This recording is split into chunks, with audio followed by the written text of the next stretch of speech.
Hello good morning guys. आज है 29 मई। 29 मई से जितने भी इम्पोर्टेंट क्वेश्चन बनेंगे हम उनके बारे में डिटेल में डिस्कस करेंगे। प्लीज़ वीडियो को लाइक एंड सब्सक्राइब करें। तो अब देखते हैं हम क्वेश्चन नंबर 1।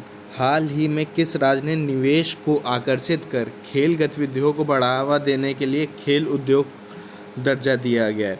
तो देखो, खेल को बढ़ावा देने के लिए खेल उद्योग दर्जा दिया गया है मतलब क्या है कि अब देखो, जैसे खेल उद्योग का दर्जा दिया जाएगा तो हर जो बिजनेसमैन होगा उसमें उद्योग करेगा, मतलब इन्वेस्ट करेगा, तो उससे बढ़ावा देने के लिए। ठीक है, तो इसमें मिजोरम सरकार ने किया, ठीक है, मिजोरम ने किया, उद्योग दर्जा दिया है मिजोरम राज्य ने। तो मिजोरम राज्य ने किया, तो अब इसके बारे में डिटेल में जान लेते हैं क्या किया गया है। ठीक है, मंत्रिमंडल की बैठक के बाद राज्य को खेल मंत्री जो हैं वहाँ के मंत्रिमंडल की जब बैठक हुई तो वहाँ के जो खेल मंत्री हैं रॉबर्ट रोमियो रायटे ने कहा है कि मंत्रिमंडल ने खेल और युवा मामले के नियम के विभाग प्रस्ताव खेल को उद्योग का दर्जा देने को मंजूरी दे दी है, मतलब मंत्रिमंडल ने इसे मंजूरी दे दी है। ठीक है, तो अब जब मंत्रिमंडल ने मंजूरी दे दी है तो ये मतलब इसका मेन मोटो क्या है कि खेल को आगे और बढ़ाया जाए, बिजनेसमैन के उस पर रखा जाए।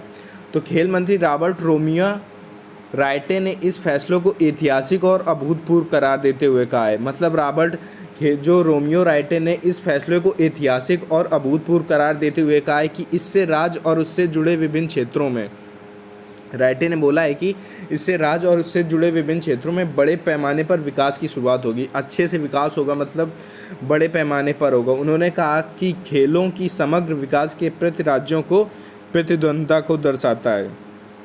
ठीक है, अब नेक्स्ट क्वेश्चन देखते हैं। निम्न में से किस देश ने हाल ही में अपने पहले मानव रहित ड्रोन हेलीकॉप्टर का परीक्षण किया है? तो ये चीन द्वारा किया गया है। तो अब चीन द्वारा किया गया तो इसके बारे में जान लेते हैं क्या है। तो देखो, इसका ऑप्शन नंबर डी सही होगा। चीन ने हाल ही में अपने मानव रहित ड्रोन हेलीकॉप्टर का परीक्षण किया है। AR-500 सी नाम के इस ड्रोन की हेलीकॉप्टर को aviation industry of China EVIC industry of China ने विकसित किया है। तो वह ड्रोन हेलीकॉप्टर देश के दक्षिण पश्चिम इलाके भारत तिब्बत सीमा पर निगरानी करेगा। तो मतलब कि सीमा पर निगरानी करने के लिए जहाँ फोर्स होती थी अब उसने ड्रोन लगा दिए के लिए निगरानी करेंगे, तैनात किया जा सकता है। वह 5000 मीटर की ऊंचाई उड़ान भरकर 6700 मीटर तक की ऊंचाई पर जा सकता है। तो मतलब वो आँखी ड्रोन चलाएगा तो जो सैनिक या जो कुछ भी गतिविधियाँ हो रही हैं उसे पता होगा। ठीक है, नेक्स्ट क्वेश्चन देखते हैं। किस राज्य सरकार ने केंद्रीय कृषि सुधार योजना के तहत अद्वितीय सौर बाढ़ कृषि सुरक्षा कार्यक्रम को लागू करने के लिए प्रारंभिक कार्यक्रम शुरू किया है? तो ये तमिलनाडु सरकार द्वारा किया गया। ये क्या है? तो देखो, कोविड-19 की वजह से समान कृषि गतिविधियों से अस्थायी विराम का उपयोग, ठीक है, किसान द्वारा इसके अभिनव की तैयारी कार्यों में किया जा रहा है। चूँकि राज्य के कई इलाके त्रिची, देनी, कोयटुम्बर आदि में पश्चिमी घाटी की तलहटी में है। इन क्षेत्रों में कृषि हमेशा जानवरों से हमले के जोखिम में होती है। ठीक है, इस पृष्ठभूमि के खिलाफ राज्य के विभिन्न हिस्सों में पर्यावरण के अनुकूल और गैर प्रदूषणकारी सौर पैनलों द्वारा संचालित विद्युत बांध स्थापित किए जा रहे हैं। केंद्रीय कृषि सुधार योजना के तहत बिजली बांध बनाने की लागत का 50%, जिसमें बिजली पैदा करने वाले सौर पैनल स्थापित करना शामिल है, किसानों को सब्सिडी के तौर पर दिया जाएगा। मतलब किसान को ये क्या 50% और किसानों की सब्सिडी के तौर पे दिया जाएगा। तो ये बहुत अच्छा मुद्दा है। ठीक है, नेक्स्ट क्वेश्चन देखते हैं। सुप्रीम कोर्ट ने किस पूर्व न्यायाधीश ने भारतीय विवाद समाधान केंद्र IDRC का उद्घाटन किया जो कागज रहित विवाद समाधान का माहौल मुहैया कराता है? तो ये AK सिकरी द्वारा किया गया। तो अब इसके बारे में जान लेते हैं। तो सुप्रीम कोर्ट के पूर्व न्यायाधीश AK सिकरी ने भारतीय विवाद समाधान केंद्र IDRC का उद्घाटन किया है जो कागज रहित विवाद समाधान का माहौल मुहैया कराता है। इन मध्यस्थता मतलब इनका विवाद का समाधान केंद्र किया गया है, जो विवाद होंगे, ठीक है, उसका समाधान जो केंद्र होगा कागज रहित विवाद समाधान माहौल मुहैया कराएगा। ये AK सिकरी द्वारा बोला गया है। ठीक है, इस मध्यता में सम्मत में उच्चतम न्यायालय, सुप्रीम कोर्ट, उच्च न्यायालय, हाई कोर्ट, ठीक है, जिला अदालत के पूर्व न्यायाधीश के अलावा पूर्व नौकरशाह मतलब जो पुराने IPS या IAS अधिकारी रह चुके हैं, चार्टर्ड अकाउंटेंट वास्तुकार, उद्योग जगत के दिग्गज लोग आदि शामिल हैं। न्यायमूर्ति A.K. सिकरी ने सिंगापुर इंटरनेशनल कॉमर्शियल कोर्ट के मुख्य न्यायाधीश बने हैं, अपर न्यायाधीश बने हैं। तो ये भी क्वेश्चन पूछ लिया जाता है कि मुख्य कमर्शियल कोर्ट के मुख्य न्यायाधीश कौन बने हैं, तो A.K. सिकरी। नेक्स्ट क्वेश्चन है, हाल ही में किस राज्य ने सबको रोजगार मिलेगा योजना का उद्घाटन किया है?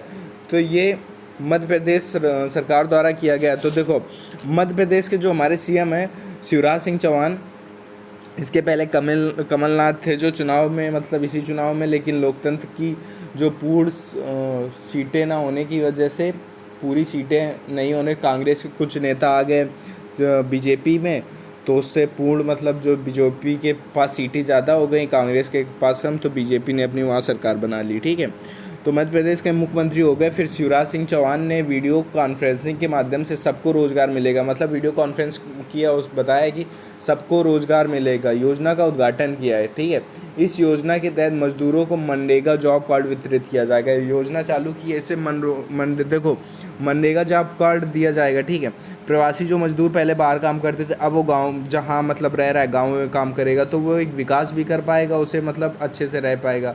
मध्य प्रदेश सरकार ने दावा किया है कि प्रदेश में प्रतिदिन 21 लाख लोगों को महात्मा गांधी राष्ट्रीय ग्रामीण रोजगार गारंटी योजना मनरेगा के तहत रोजगार मिल रहा है, जो पिछले साल मुकाबले में 10 लाख ज़्यादा है। मतलब रोजगार मिल रहा है, ये पिछले साल के मुकाबले 10 लाख ज़्यादा है। विश्व थायराइड दिवस निम्न में से किस दिन को मनाया जाता है?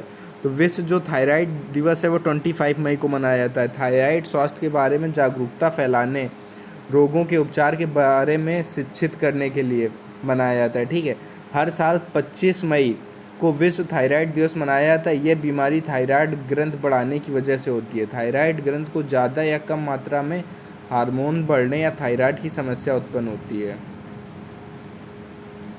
हाल ही में किस देश की टेनिस स्टार जेमी हैम्पटन ने प्रोफेशनल टेनिस से संन्यास की घोषणा की है? तो ये किसने की? America tennis star Jamie Hampton ने पिछले 6 वर्षों के दौरान चोटों के कारण 30 वर्ष की आयु में संन्यास की घोषणा की है। जेमी हैम्पटन ITF खिताब साल 2014 और 15 से 18 महीनों के दौरान उन्होंने 6 सर्जरियां कराई थी, जिसमें 2 हिप सर्जरियां थी। ठीक है, तो हिप सर्जरियां थी, इसमें क्या है, तो हैम्पटन ने वर्ष 2011 में क्यूबेक सिटी केवल चैलेंज में अन्ना टार्टिशिली WTA की एक डबल्स फाइनल में पहुंची थी। ठीक है, मतलब इतने आगे पहुंचने के बाद भी, जहां उन्होंने अभी गर्ल्स स्पियर्स और रैक्वेल आर्टवो के खिलाफ हार का सामना करना पड़ा था। नेक्स्ट क्वेश्चन देखते हैं, फिक्की लेडीज ऑर्गेनाइजेशन FLO ने हाल ही में किसे अपना नया राष्ट्रीय अध्यक्ष नियुक्त किया गया? तो ये किसे नियुक्त किया गया? तो ये जानवी फूकन को नियुक्त किया। तो जानवी फूकन को फिक्की, सॉरी एक क्वेश्चन छूट गया। केंद्र सरकार ने हाल ही में किस राज्य में कोणार्क सूर्य मंदिर के पूर्ण स्वर्ण के लिए एक योजना शुरू की है? तो ये किस राज्य सरकार ने की? उड़ीसा राज्य। ऊर्जा मंत्रालय ने हाल ही में कहा है केंद्र सरकार ने उड़ीसा के कोणार्क सूर्य मंदिर कोणार्क शहर को पूरी तरह से सौर ऊर्जा में जगमग करने की योजना की है। मतलब जो कोणार्क ऊर्जा मंत्रालय वहाँ का क्या बोलते हैं, उड़ीसा का, तो उसको पूरा सौर मतलब सूर्य की तरह, क्योंकि उसका नाम है कोणार्क सूर्य मंदिर, तो सौर ऊर्जा से भरपूर करने की कोशिश की है। ठीक है, फिक्की लेडीज ऑर्गेनाइजेशन FLO ने हाल ही में किससे अपना नया राष्ट्रीय अध्यक्ष नियुक्त किया गया? तो जानवी फूकन को नियुक्त किया गया। अब इसके बारे में जान लेते हैं। जानवी फूकन को फिक्की लेडीज ऑर्गेनाइजेशन FLO को राष्ट्रीय अध्यक्ष नियुक्त किया गया है। फिक्की FLO महिलाओं के नेतृत्व और उन पर केंद्रित बिजनेस चैम्बर और शीर्ष chamber federations of Indian chamber of commerce and industries FICCI महिला शाखा है। फूकन के 36वें FLO वार्षिक बैठक में लोकसभा अध्यक्ष ओम बिड़ला की उपस्थिति में निवर्तमान राष्ट्रीय अध्यक्ष हरजिंदर सिंह थे और तलवार कार्यभार ग्रहण किया था। ठीक है, तो हरजिंदर सिंह ने तलवार का कार्यभार ग्रहण किया था। अब नेक्स्ट क्वेश्चन है, भारत और किस देश ने 25 मई को आर्टिफिशियल इंटेलिजेंट एआई तकनीक और बिग डाटा के माध्यम से संयुक्त अनुसंधान और विकास पर चर्चा की है। तो इसराइल द्वारा की गई। तो भारत और इसराइल के बीच चर्चा के बारे में उपलब्ध कम विवरण के साथ भी है। यह आसानी से देखा जा सकता है कि दोनों देशों के बीच उच्च स्तरीय वैज्ञानिक सहयोग के लिए वैज्ञानिक और औद्योगिक संसाधन CSIR और रक्षा अनुसंधान और विकास संगठन DRDO जैसे भारतीय संस्थान इसराइल से रक्षा मंत्रालय के तहत अनुसंधान और विकास निदेशालय के साथ सहयोग करेंगे। तो गुड गाइस, आगे शेयर करते जाइए। प्लीज़ वीडियो को लाइक एंड सब्सक्राइब करें।